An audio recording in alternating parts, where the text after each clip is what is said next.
नमस्कार. श्री स्वामी समर्थ. आज मार्गशीर्ष महिना. मार्गशीर्ष महिन्यातील पहिला गुरुवार.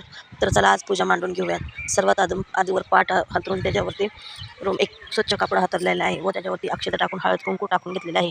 आज खरं तर मार्गशीर्ष महिन्यातला पहिला गुरुवार आणि आमच्या घरामध्ये लग्न असल्यामुळे सकाळीच पूजा आपण मग लग्नाच्या मांडवात जाण्याचा प्रयत्न केलेला आहे. त्यामुळे सकाळीच पूजा करून करत आहे. तर सर्वात प्रथम एक कलश घ्यायचा आहे. त्याला हळदी कुंकू स्वस्तिक काढून घ्यायचं आहे व त्यामध्ये स्वच्छ पाणी टाकून घ्यायचं आहे. त्याला स्वस्तिक काढल्यानंतर त्याच्यामध्ये हळदी कुंकू टाकून घेऊयात. आज गुरुवार असल्यामुळे स्वामींची पूजा साईडला मांडलेली आहे व आता मार्गशीर्ष महिन्याची पूजा मांडते. त्याच्यामध्ये एक फूल टाकून थोडंसं एक नाणं टाकायचे, सुपारी व कलश मांडून घेऊयात.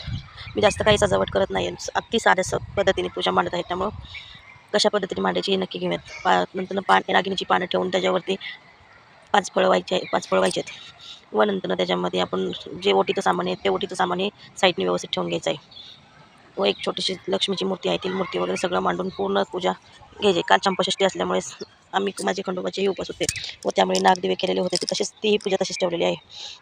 सगळी पूजा अर्पून अगरबत्ती वाहून दिवा वगैरे लावून ठेवलेला आहे व पुस्तक आता मी संध्याकाळीच वाजलं, कारण सकाळी इतकी गडबड झालेली आहे की पूजा आणि हॉलमध्ये जाण्यासाठी पण सर्वजण गेलेले, मी एकटीच करत आहे. त्यामुळे पटपट पूजा अर्पून संध्याकाळी पोथी वाचणार आहे. तर आजची पूजा तुम्हाला कशी वाटली आहे? खूप साध्या पद्धतीने केलेली पूजा आहे. नक्की मला लाईक, कमेंट करा आणि सांगा. श्री स्वामी समर्थ.